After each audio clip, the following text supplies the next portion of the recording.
is Paul Rosen for the Rosen Report, powered by the National Benefit Authority. Today, we have a great guest, good friend, a guy who I really respect, a ton of determination, courage. You will be blown away by my guest, Mark DeMontis. Mark, it is an honor to have you here on the Rosen Report. Thanks, Rosey. Thanks for having me. No problem. Hey, thanks for the courage shirt. I really appreciate it. I like it. I was going to say, we just got them in not too long ago, a few months back, and we're excited. I'm glad you're wearing them. You're definitely an ambassador of courage. So I appreciate it. It will look better when I lose 20 pounds, but hopefully the camera doesn't add 10 pounds on, because I've already added 20 on myself. So that's another story for another show. Let me tell you a few things about Mark. So Mark was born April 20th, 1987. Close to me. I'm April 26th, but we're a few years apart. And Mark started a company called Courage Canada in 2009. It is now called Canadian Blind Hockey Association. And the one thing that I want everybody to know about Mark, and I want you to Google him and find out about him, but he rollerbladed across Canada. Mark is legally blind. He rollerbladed across Canada. When I had two legs, I don't think I could rollerblade across Toronto, let alone rollerblade across Canada. Mark, first of all, why don't you tell everybody about your story, what happened to you? You were an up-and-coming hockey player, had a ton of potential. Tell us what happened. for sure, yeah. I remember I still get asked every single day when go back in time to the story, and I remember 29 now, so this was just 11, 12 years ago. I was 17, 2004, a week away from my senior year of high school. I was playing AAA hockey, was looking to play junior, hopefully go NCAA on a hockey scholarship. And I was told by doctors at the hospital for sick kids in Toronto that I was being diagnosed with a really rare eye condition called Leber's optic neuropathy. Obviously, I didn't know what that was. I'm sure you don't know what that is. No clue. But the point is, what it was a condition that took away the central sight in both my eyes. Literally lost about 95% vision in 6 months. Wow. Left me with only large shapes, shadows, minor color, minor depth perception. Exactly what I see now. So the 20 pounds that may be added to you on the camera, you don't have to worry about that with me, man. Thanks, I appreciate that. I do appreciate that. And so when this all happened, it definitely had to affect you, psychologically, mentally, physically. One thing that I've told in almost every segment, and a lot of people that know me know that family and role models are massive, a part of your life and a part of getting through anything. I know you have an incredible family, unbelievable brother, great parents, and that had to be a huge help. Huge. I mean, there's no question, having a strong family, a strong backbone, it's the key to support in any situation. I mean, but the thing is, I mean, I was fortunate. There's so many people that get faced with vision loss each and every day that don't have that support. Right. I was definitely fortunate, but it wasn't just the challenges I dealt with when I was affected by vision loss that I received that support from my family. I've been receiving support from them since day one. I mean, there's been a lot of challenges. It was never a tough road for me. I was always smaller. I wasn't definitely as skilled for a long time as much as the other players, but I always had to work twice as hard. I didn't come from a family with a lot of money, so in many cases there I had to work even harder. Those challenges were something I was always used to. I always kind of had that blue collar mentality to always go out, fight for it, go out and get it. And I think because of that, it really helped me when I was faced with this life-altering condition. Yeah, but if you look at any team sport, and that's my life is really team sport orientated, and any team sport, I don't care if you have a star in that team, you do not win, you do not achieve greatness, you do not get to that level of striving and challenging and taking over the world in your sport if you don't have the blue collar guys, the lunch bucket guys, the guys that work their butt off, that will go through a wall for you. You do not win and achieve greatness without those guys. And you were also one of those guys too. I mean, and you are one of those guys, but especially when you played for Canada, there was no question you were that guy. Yeah, you were the heart and soul. You made sure game in and game out, right? I mean, you gotta be. And I think you don't have success without that. So, and I know that's why we get along so well. despite our age. You're actually younger than one of my daughters, and you're right in that age bracket. You could be my son. It'd be an honor. I'd talk to your dad maybe, and it'd be an honor to have you as my son. Yeah, you guys can share me. Yeah. I can't afford to take care of you, though. I can barely afford to take care of myself. But that's also another show. So then you decide, and this blows me away. And I've done some pretty crazy things in my life, but you know how much I admire you and respect you. So when did you decide you were going to start Courage Canada and rollerblade across Canada? Well, as you know, the work, I mean, you and I have done a lot of work with the late Dr. Herb Carnegie Future Aces Foundation. And I think it was actually one of the youth conferences I attended. I know you spoke at the conference many years. And I think when I started realizing that when I was going through a tough time in my life, 17, 18 years old after I lost my vision, I realized that what really helped me realize the potential I had to still make a difference, even despite this disability, was starting to really speak and tour for the Future Aces Foundation, travel with the late Dr. Carnegie's daughter, Bernice Carnegie, speak to schools, speak to kids, work at the conference, volunteer my time. I think really realizing that, just because you're someone with a disability doesn't mean you still can't be a leader. I think over time I was inspired by realizing that being a leader in disability, hockey particularly being my passion, made me think, you know what, something's got to be done here to help hockey and help the blind, and you put them both together, and Courage Canada Hockey for the Blind was created. And what better way to raise funds than to prove to people if you're blind you can skate? And that's what made me go across the country, Toronto to Vancouver in 2009, 5 provinces and 5,000 kilometers to raise money to start Courage Canada, and to make people realize that I was a man on a mission, and I was someone that was on a new page in my life. I'd put the past behind me, the dark times, and now I was ready to focus at the task at hand, which was starting the goal of creating a formal National Blind Hockey Association in the country. And recently we've gone and done that now.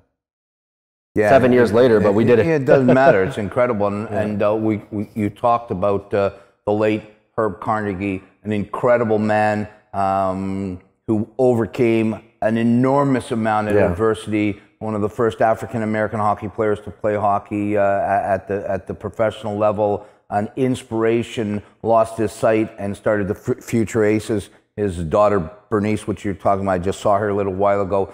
If you could get involved, if I can reach out to the audience of the Rosen Report, get involved with Future Aces. It is an organization that groundbreaking, helps so many people, and the late Herb Carnegie started this. We have to keep it going. We have to keep keep the legacy growing, and the name Herb Carnegie. Google it and see what this guy did. Where is blind hockey right now? Like, is it to the level you want it to be, or is there still places you want it to go? I mean, my perspective on the sport of blind hockey is pretty simple. Are Canadians who are blind and partially sighted playing the game? Simply, absolutely, and they're playing now more than they've ever been playing. What started with, at one point, just 3 teams across the country with only 30, 35 players playing now. After 5-6 years of the organization being in full force, there's now over 150 players who are actively playing blind hockey across the country from coast to coast. And to me, that's most important. Are Canadians with a disability, particular blind hockey players, are they playing the game they love? And they are. Now with the Canadian Blind Hockey Association being formed, it's helping because it's having that leading organization, that leading drive, that leading force to now raise money, raise awareness, create the national tournament, lead the national tournament each and every year, to be able to have regional tournaments to help the local teams across the country. And of course, the importance of kids who are blind and visually impaired. You've been out to some of our kids programs, Rosey. You've seen that some of these kids, they would never imagine getting the chance to be part of a team, putting a jersey on just because of their visual impairment, going out and actually skating at their local community, arena. And for me, that to me is what this is all about. As for where blind hockey can go, I know USA Hockey's now got on board the great work with President Jim Smith and the work that they're doing south of the border. They've really taken on blind hockey now huge. And because of that, I think Hockey Canada is starting to really come around to it as well. Yeah, and I think that's a goal of ours to get Hockey Canada to understand how important, we got sled hockey and amputee hockey, well, blind hockey, deaf hockey, wheelchair. It all is in the same umbrella of getting this great game of hockey. We both think the greatest game in the world, and we have to get the greatest country in the world, Canada, behind all forms of disabled hockey. And I agree. And I think that Hockey Canada, being the governing body, the leader for ice hockey in the country, I mean, they're definitely not oblivious to the fact that disability hockey is only getting bigger and growing more and more numbers. People of all disabilities playing the game. And because of that, there's going to be no question that Tom Rennie and the organization is going to continue to strategize and find ways in the future to get behind this, because it really is inspiring stuff. I mean, you've seen it so many times. I mean, I remember watching on TSN, just watching you take to the net, and the guys like Westlake and Bridges and Rempel and all these guys are saying it's so inspiring. Yeah. But the problem is how many people watching are actually tuning into it on TSN and knowing it's even on. That's the issue. And that's where we have to take it to the next level. And it's up to guys like you, myself, and like you said, Westlake, to continuously push and knock doors down and break barriers, so we can open the doors for that young boy or girl in Corner Brook, Newfoundland, in Surrey, BC, and Mississauga, Ontario, who might be blind or paralyzed or missing a leg or missing an arm. Absolutely. Doesn't matter what the disability is. So they have the right, we live in a free country, so they have the right to play this great game of hockey. I want to ask you, I'm going to go back a few years. I've had some great moments in my life, but this was a great moment. Western Arena. Yeah. Okay. I'm there with my buddy Dave Black. He'll be happy when he watches Dave, this. we got to talk about Dave Black. Shout out to Dave Black, our good buddy. So we get there, and the car I was driving was absolutely brutal. It broke down 4 times. We get there, we get in, Dickie Duff's there, Johnny Bauer. It was insane. It was incredible. And the arena is packed. Your brother is there, your family's there. And then all of a sudden, the back doors open, the Zamboni gate opens, and you come in with 3 of your buddies who helped you go across Canada. I want to know what that feeling, maybe you didn't see it all, okay? But you definitely, I know how big your heart is, brother. You definitely felt it. Tell me and tell everybody what that felt like. I mean, so that would have been the second campaign. So as I said, in 2009, I went across Canada from Toronto to Vancouver, 5,000 kilometers on that rollerblade. But then in 2011, I decided to strap on my skates and go again from Halifax at Pier 21 in Halifax, where my father first immigrated through in 1957 with his family. Decided to skate 2,000 kilometers to start and finish the full circle cross-country trip in my hometown, Weston, Ontario, and big hockey town.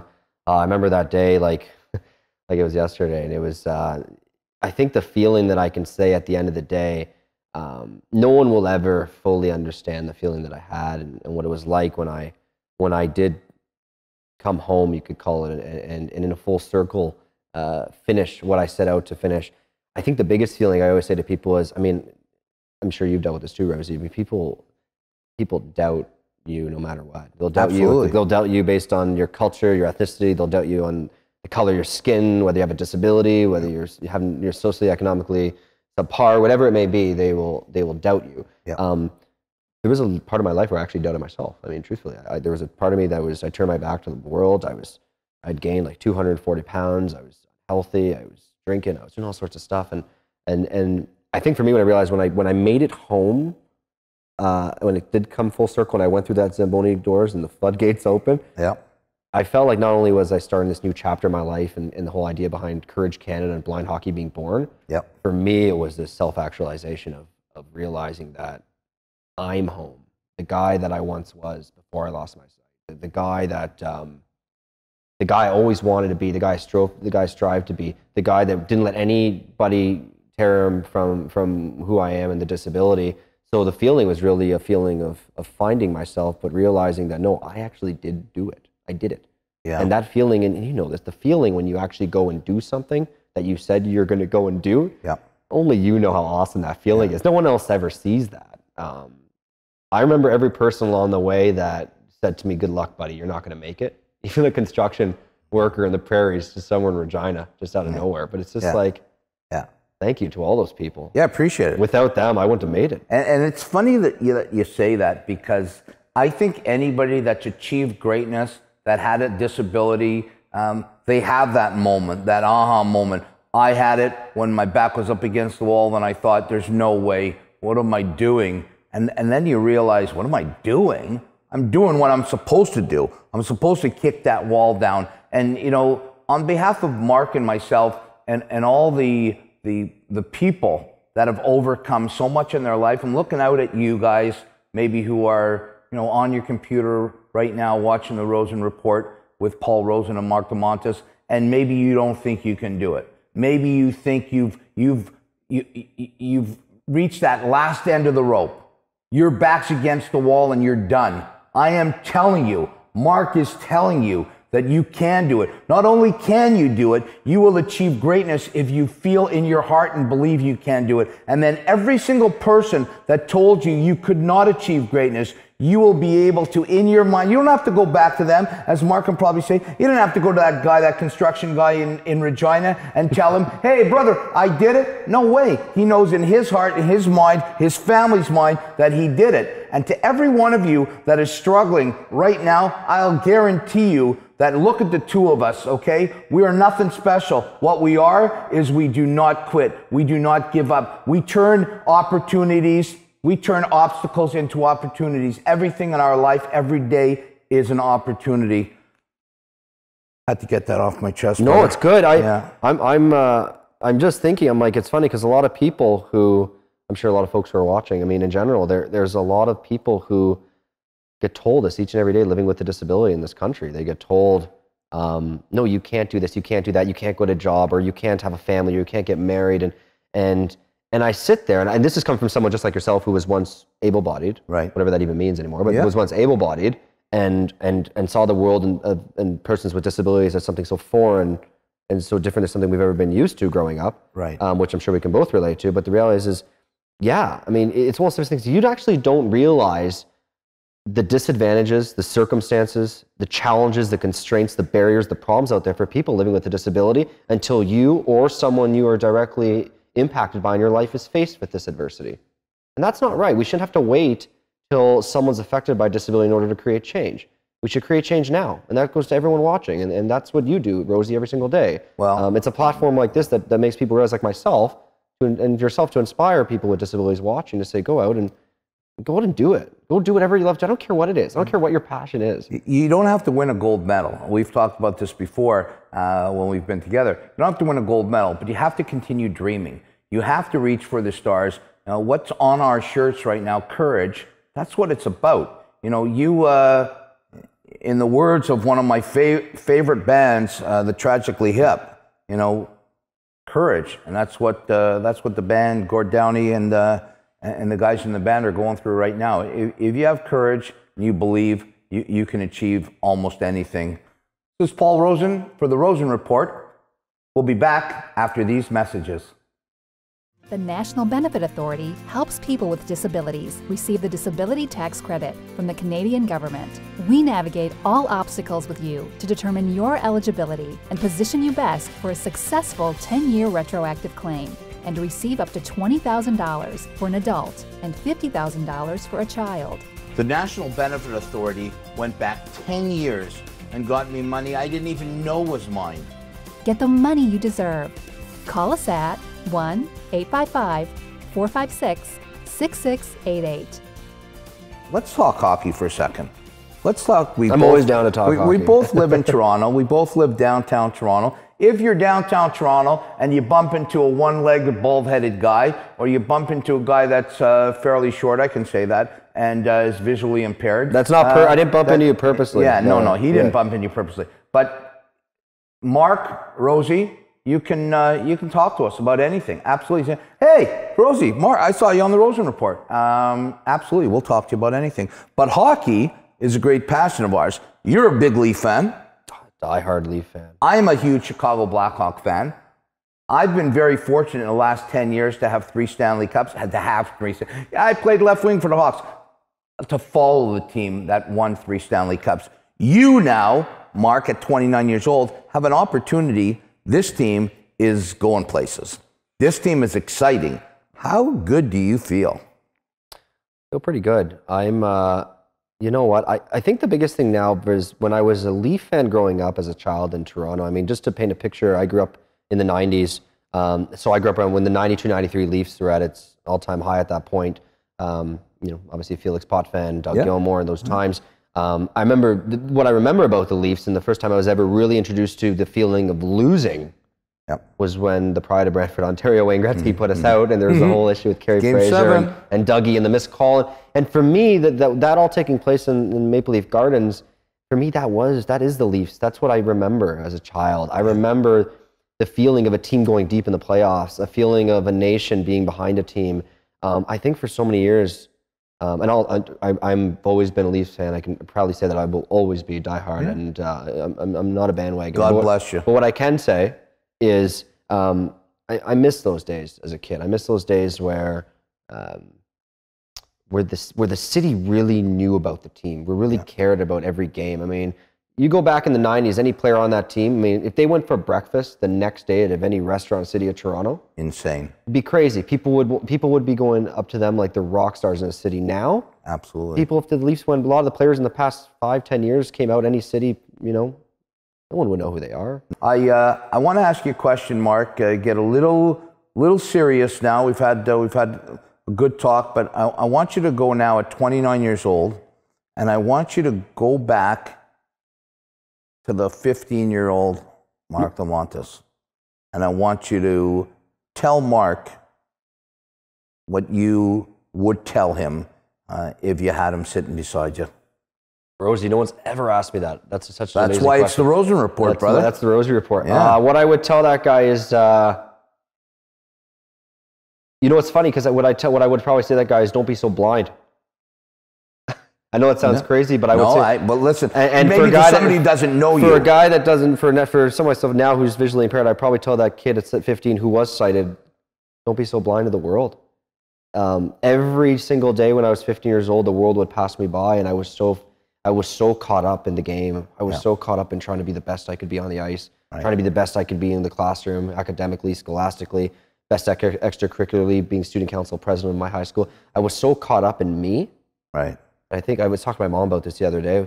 I never had any time to just take a deep breath.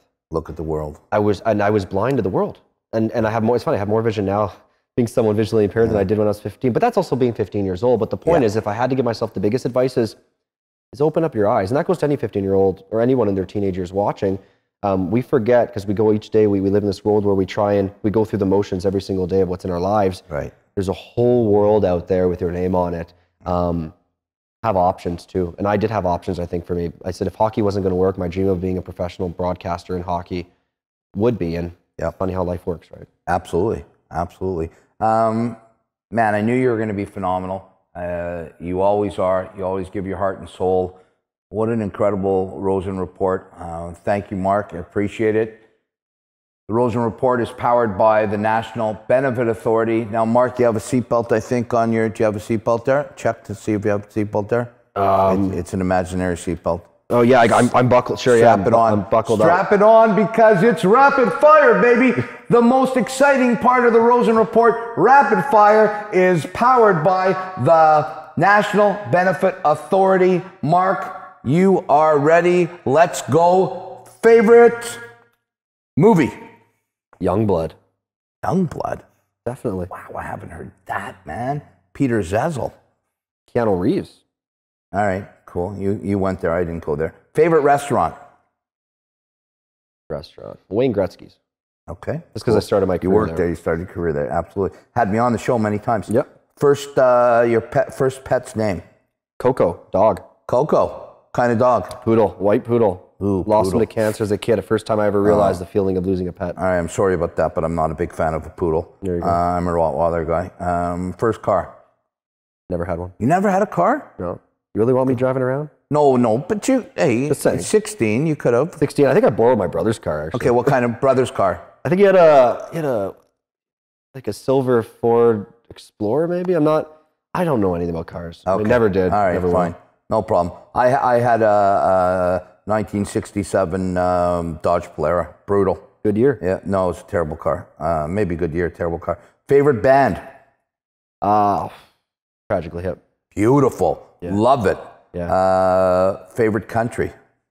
There's only one. Canada. Love you. Favorite city? There's only one. Toronto. Love you. Favorite food? Ooh, favorite food. Probably my dad's seafood pasta. It's unbelievable.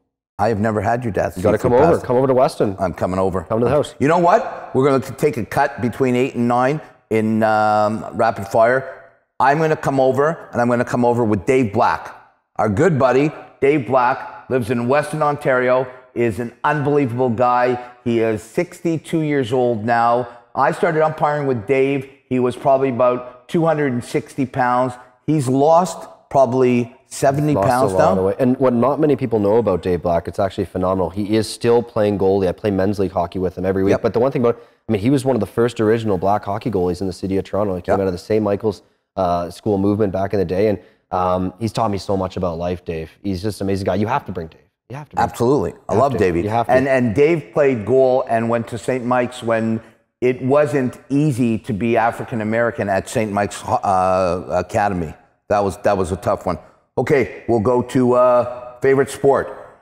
Hockey. Hockey, love them. And if you could change one thing in the world, one thing, what would it be? What comes to, if I could change one thing in the world, I always, whenever I think it asked that question, I always think of what I can do that's realistic at the ground level. Often when we think of that question, how can you change the world, such a big thing? Yep.